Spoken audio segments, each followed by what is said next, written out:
மறை சாட்சியும் திருத்தொண்டருமான புனித லாரன்ஸ் யாருடைய விழாவிலே மகிழ்ந்திருக்கின்ற உங்கள் அனைவருக்கும் நம்முடைய மறை மாவட்ட ஆயர், இங்கே இருக்கின்ற குருக்கள், அருட் சகோதரிகள், இங்கே இருக்கின்ற விருந்தினர்கள் சார்பாக இந்த திருவிழா நல்வாழ்த்துக்களை உங்களுக்கு தெரிவித்துக் கொள்கின்றேன். தொடர்ந்தும் நம்மளுடைய புனிதருடைய இடைவிடாத பரிந்துரையும், அந்த இடைவிடாத பரிந்துரை வழியாக நம் ஆண்டவருடைய ஆசீர்வாதமும் அருளும் என்றும் உங்களோடு இருப்பதாக. கிறிஸ்து இயேசுவுக்குள்ளே பிரியமான சகோதர சகோதரிகளே, திருத்தூதர் பவுல் இறையாட்சியை குறித்து சொல்லுகிற பொழுது, இறையாட்சி என்பது உண்பதையும் குடிப்பதையும் அடிப்படையாக கொண்டது அல்ல, மாறாக அன்பு, அமைதி, உண்மை, நீதி ஆகிய பண்புகளை கொண்டதுதாமே இறையாட்சி என்பதை தன்னுடைய திருமுகத்திலே மிகவும் அழகாக சொல்கின்றார். அதனாலே தான் இன்றைய நாளினுடைய முன்னிலையிலே ஆயர் சொன்னதை நாம் கேட்டோம். நாம் இவ்வாறான இறையரசனுடைய பண்புகளை வாழ்வாக்குவதற்கு அவற்றை வேண்டுதல்களாக ஒப்புக் கொடுக்கின்றோம். ஆனால் நம்முடைய புனிதரும் திரு அவையிலே நாம் காணுகின்ற ஏனைய புனிதர்களும் அதை வாழ்வாக்கியதினாலே, ஆண்டவருக்கு பிரியமுள்ளவதாய் வாழ்ந்ததினாலே இன்று நாம் அவர்களுக்கு விழா கொண்டாடுகின்றோம் என்று.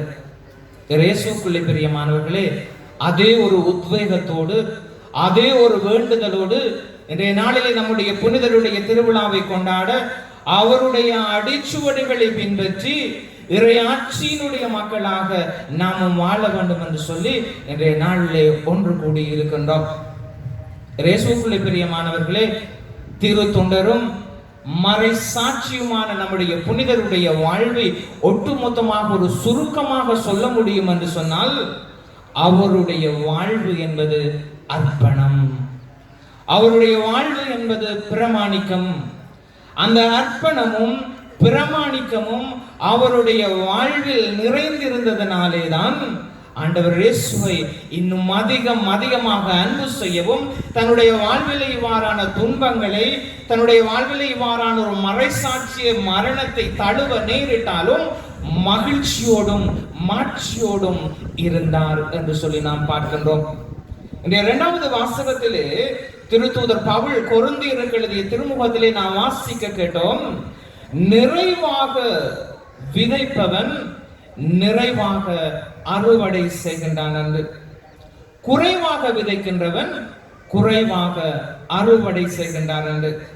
இயேசுவுக்குள்ளே பிரியமானவர்கள், 2 கொரிந்தியர் 9ஆம் அதிகாரம் 6வது வார்த்தை சொல்லுகிறது, கடவுள் மகிழ்ச்சியுடன் கொடுப்பவனை நேசிக்கின்றார்கள். அதைத்தான் நம்முடைய புனிதர் செய்தார். ஆண்டவருக்காக தன்னுடைய வாழ்வை, திரு அவையினுடைய செல்வத்திற்காக தன்னுடைய வாழ்வை கொடுத்ததினால் அவர் நிறைவான வாழ்வையும் மகிழ்ச்சியான வாழ்வையும் ஆண்டவர் இயேசுவினுடைய மாட்சியிலே பங்கு பெறுகிற அந்த பாக்கியத்தையும் அவர் பெற்றார் என்று சொல்லி பார்க்கின்றோம். இயேசுவுக்குள்ளே பிரியமானவர்களே, இவ்வாறு நாம் நம்முடைய புனிதரை குறித்து சிந்திக்கிற பொழுது, எவ்வாறு ஒரு மனிதன் தன் வாழ்க்கையை எவ்வளவுக்கு தன்னிடத்திலே வைத்துக் கொள்ளுகிறானோ அது அந்த அளவுக்கு குறுகியதாகவே இருக்கும். ஆனால் அந்த வாழ்வை ஒருவர் மற்றவருக்காக அவன் கொடுக்க முயற்சிக்கின்ற பொழுது பிரியமானவர்களே, அது விருட்சமாகவும் அது பலன் கொடுக்கின்றதாகவும் இருக்கும். அதைத்தான் இன்றைய நற்செய்தி வாசகத்திலே நாம் வாசிக்க கேட்டோம். ஒரு கோதுமை மணி எவ்வாறு மண்ணிலே விழுந்து இறக்காவிட்டால் அது அவ்வாறே இருந்து விடும். அவ்வாறு ஒரு பெட்டிக்குள்ளே வைத்து பூட்டிவிட்டால் அந்த விதை அது பாதுகாப்பாகவும் அழகானதாகவும் இருக்கும். ஆனால் மண்ணிலே விழுந்து அது மடிகிற பொழுது அது அங்கே உருக்குலைகிறது. ஆனால் மரமாக வளர்ந்து அது பிரயோசனப்படுகின்றது, அது பலன் கொடுக்கின்றது என்று சொல்லுகிற பொழுது பிரியமானவர்களே, அதுதான் நம்முடைய புனிதருடைய வாழ்வு எங்களுக்கு எடுத்து காட்டுகின்றதாக இருக்கிறது. சுயநலத்துக்காக நாம் மறிக்க வேண்டும், எங்களுடைய சுயத்தை நாம் இழக்க வேண்டும், எங்களையே நாங்கள் கொடுக்க வேண்டும். அப்பொழுதுதான் புதியதொரு வாழ்வு எங்களுக்குள்ளே பிறக்கும். அவ்வாறான புதியதொரு வாழ்வு பிறக்கிற பொழுது மிகுந்த கனி கொடுக்கின்றதாக இருக்கின்றது. இயேசுவுக்குள்ளே பிரியமானவர்களே, அது கோதுமை மணி மண்ணிலே விழுந்து அது மடிந்து பலன் கொடுக்கிறது, வளர்ந்து என்று சொல்லி நாம் சிந்திக்கிற பொழுது அது நம் ஆண்டவர் இயேசுவினுடைய சிலுவையினுடைய மரணத்தை குறித்தாலும் அது உண்மையாகவே கிறிஸ்துவை பின்பற்றுகின்ற ஒவ்வொரு சீடனுடைய வாழ்க்கையையும் இது சிறப்பாக விளக்குவதாக இருக்கின்றது. சுயத்தை இழந்து தன்னை கொடுத்து புதிய வாழ்வை பெற்று பலன் கொடுப்பதற்காய் நாம் அழைக்கப்படுகின்றோம். இதைத்தான் பிரியமானவர்களே, நம்முடைய புனிதர் லாரன்ஸ் தன்னுடைய உயிரை காப்பாற்றுவதற்காக கிறிஸ்துவை மறக்கவில்லை. அவர் தன்னுடைய உயிரை பற்றி கொள்ளவில்லை. அவர் கிறிஸ்துவுக்காக தன்னுடைய உயிரை ஒப்படைத்தார். அதனால் அவருடைய மரணம் தோல்வியாகவில்லை, அது விதையாக மாறியது. அந்த விதை இன்று வரை திரு அவையிலே பலன் கொடுக்கிறது என்று சொல்லி நாம் பார்க்கின்றோம். இயேசுவுக்குள்ளே பிரியமானவர்களே, வாரு நாம் நம்முடைய புனிதருடைய இந்த விழாவிலே மகிழ்ந்திருக்கிற பொழுது, அவருடைய மறை சாட்சியத்தை குறித்து நாம் சிந்திக்கிற பொழுது, அவர் ஆண்டவர் இயேசு மீது கொண்ட அந்த அன்பை நாம் குறிக்கின்ற பொழுது நாமும் அவ்வாறான ஒரு சாட்சிய வாழ்விற்கு அழைக்கப்படுகின்றோம் என்பதையும் இந்த விழா எங்களுக்கு எடுத்து சொல்லுகிறது பிரியமானவர்களே. எனவேதான் வெறுமனே மறை சாட்சியம் என்பது துன்புறுத்தப்பட்டு இறப்பது மாத்திரம் கிடையாது, மாறாக என்னுடைய உயிரை கிறிஸ்து அதை என்னுடைய உயிரையும் விட மேலானவன் என்று நினைத்து என்னுடைய வாழ்க்கையினாலே நான் சாட்சியம் அளிப்பது. இவ்வாறு சிந்திக்கிற பொழுது பிரியமானவர்களே, இந்த மறை சாட்சியத்தினுடைய மையத்திலே 3 விடயங்களை உங்களோடு சிந்திக்க ஆசைப்படுகின்றேன். 1, கிறிஸ்துவில் உண்மை. மறைசாட்சி தன் சொந்த கருத்துக்காக மட்டும் பிரியமானவர்களே உயிரை கொடுப்பதில்லை, மாறாக அவர் கிறிஸ்துவின் உண்மைக்காக அவர் எப்பொழுதுமே நிற்கின்றார். அதைத்தான் நாங்கள் பிலிப்பியருக்கு எழுதிய கடிதம் 1வது அதிகாரம் 21வது வார்த்தையிலே நாங்கள் வாசிக்க கேட்கின்றோம். தூய பவுல் சொல்கிறார், என்னை பொறுத்தவரையிலே கிறிஸ்துவுக்காக வாழ்ந்து இறப்பதுதான் ஆதாயம். ஆகிய மறைசாட்சிய வாழ்வு என்பது கிறிஸ்துவிலே நாம் கொடுக்கிற அன்பினாலே எம்முடைய வாழ்வையே நாம் அவருக்காக கொடுப்பது. அவ்வாறு கொடுக்கிற பொழுது அங்கே எங்களுடைய வாழ்வு முடிவடைந்து விடுவது கிடையாது, அது இன்னும் கிறிஸ்துவுக்குள்ளே வாழ்வு புதுப்பிக்கப்படுகிற ஒரு புதிய வாழ்வாக இருக்கிறது என்பதை நாங்கள் பார்க்கின்றோம். அதைத்தான் நம்முடைய புனிதர் லாரன்ஸினுடைய வாழ்வும் வெளிப்படுத்தியது. அவருடைய இருந்த அடையாளம் அதிகாரம் அல்ல, செல்வம் அல்ல, பதவி அல்ல, மாறாக அவர் கிறிஸ்துவுக்கு சொந்தமானவர் என்பதுதான் அவருடைய அடையாளமாக இருந்தது. நம்முடைய திருமுழுக்கின் வழியாக நாம் கிறிஸ்துவுக்கு சொந்தமாக்கப்பட்டிருக்கிறோம், கடவுளுடைய பிள்ளையாக்கப்பட்டிருக்கிறோம். அதுதான் நம்முடைய அடையாளமாக இருக்கின்றது. நம்முடைய பதவிகளோ நம்முடைய பட்டங்களோ அல்ல பிரியமானவர்களே. அதுதான் ஆண்டவர் இயேசு சொல்கிறார், ஒருவன் இந்த உலகத்தை ஆதாயமாக்கிக் கொண்டாலும் தன்னுடைய ஆன்மாவை இழப்பான் என்று சொன்னால் அவனுக்கு கிடைக்கிற பயன் என்ன? செல்வமோ பணமோ பதவிகளோ எதுவும் அதிகாரங்களோ எதுவும் எங்களுடைய அடையாளங்கள் இல்லை பிரியமானவர்களே. மாறாக நாம் கிறிஸ்துவுக்கு சொந்தமானவர்கள், அவராலே தேர்ந்து கொள்ளப்பட்டவர்கள், அவருக்காக வாழுவதற்காக அழைக்கப்பட்டவர்கள் என்பதுதான் எங்களுடைய அடையாளமாக இருக்கின்றது என்பதை கிறிஸ்துவனுடைய உண்மையிலே எங்களுடைய புனிதர் எங்களுக்கு விட்டு செல்வதாக இருக்கின்றது.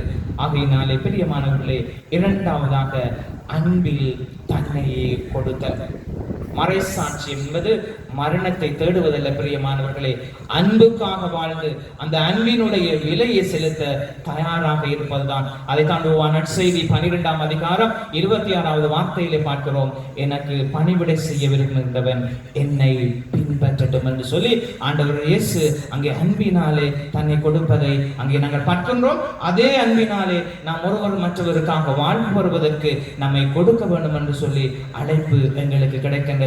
அந்த அன்பிலே தன்னை கொடுக்கின்றதாக அதைத்தான் எங்களுடைய புனித லாரன்ஸ் அங்கே இருந்த படையாளிகள் வந்து திரு அவையினுடைய சொத்துக்களை எல்லாம் அங்கே ஒப்படைக்குமாறு கேட்கிற பொழுது அங்கே இருந்த ஏழை எளியவர்களுக்கு ஏற்கனவே அவர் சாதுரியமாக அதை பகிர்ந்து கொடுத்ததன் பிற்பாடு அவர்களை கூப்பிட்டு, இதுதான் என்னுடைய சொத்து, இதுதான் திரு அவையினுடைய சொத்து என்று சொல்லி அவர் அதிலே மகிழ்ந்திருந்தார்.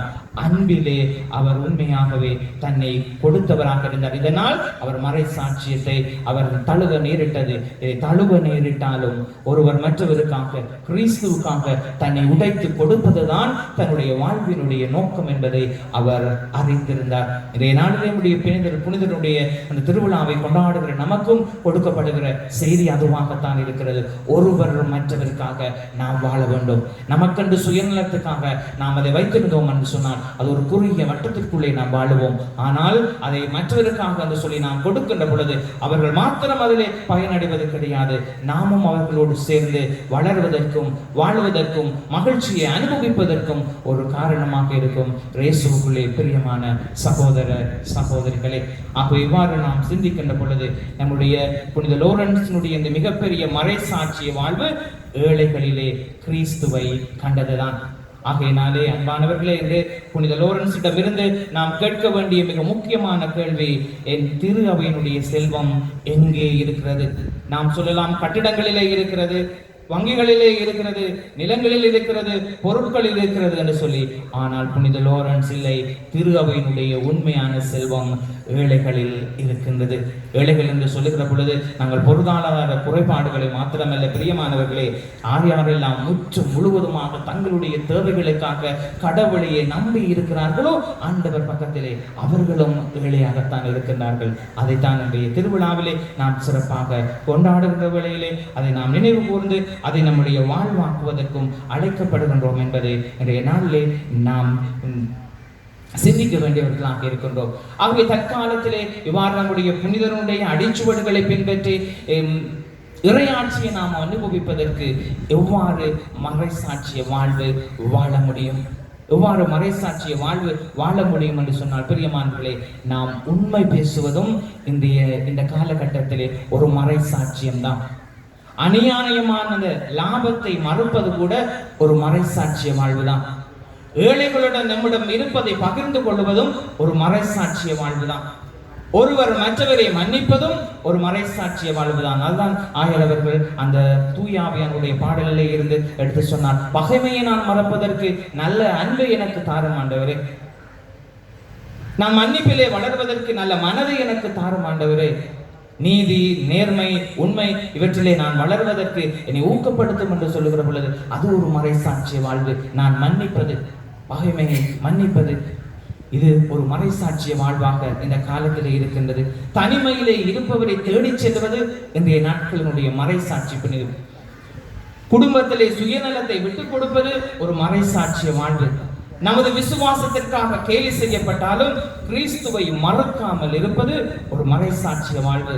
அதனாலேதான் மறைசாட்சி என்பது ஒரு நாளில் நிகழும் ஒரு வீர செயல் மாத்திரமல்ல, ஒவ்வொரு நாளும் நம்முடைய நான் என்கின்ற அகந்தையிலிருந்து கிறிஸ்துவில் நாம் வாழத் தொடங்குகின்ற ஒரு வாழ்வு முறையாக இருக்கின்றது. அதுதான் தற்காலத்தினுடைய மறைசாட்சியம். இயேசுவுக்குள்ளே பிரியமானவர்களே, நாம் ரத்தம் சிந்த வேண்டியது என்பதல்ல. நாம் வாழுகிற குடும்பத்திலே, நாம் வாழுகிற குழுமத்திலே, நாம் வாழுகிற சமூகத்திலே அநீதிகள் நடக்கின்ற பொழுது அவரை நாம் தட்டி கொடுக்கின்ற பொழுது யார் யாரெல்லாம் இவ்வாறு மன்னிப்புக்காகவும் அன்புக்காகவும் விட்டுக் கொடுப்புக்காகவும் தவிர்க்கின்றார்களோ அவர்களை நாம் தேடி சென்று அதை நாம் கொடுக்கிற பொழுது நாமும் மறைசாட்சிகளாக, அதுவும் வாழுகின்ற மறைசாட்சிகளாக வாழ முடியும். இயேசுவுக்குள்ளே பிரியமானவர்களே, இந்த நம்முடைய புனிதருடைய அடிச்சுவடுகளை பின்பற்றி இறையாட்சியை நாங்கள் உரிமையாக்க வேண்டும் என்று சொன்னால் அதுதான் நாம் அதை வாழ்வாக்க வேண்டும். பெரிய பெரிய காரியங்களில் அல்ல, சிறிய சிறிய வாழ்வினுடைய அன்றாட அனுபவங்கள் வழியாக வாழ முயற்சிப்போம். அதைத்தான் நம்முடைய புனிதர் நம்மிடம் எதிர்பார்ப்பதும். இதை நாம் வாழுகிற பொழுது நாமும் மறைசாட்சிகளாகவும் நாமும் இவ்வாறு இறையரசனுடைய பங்காளிகளாகவும் மாற முடியும்.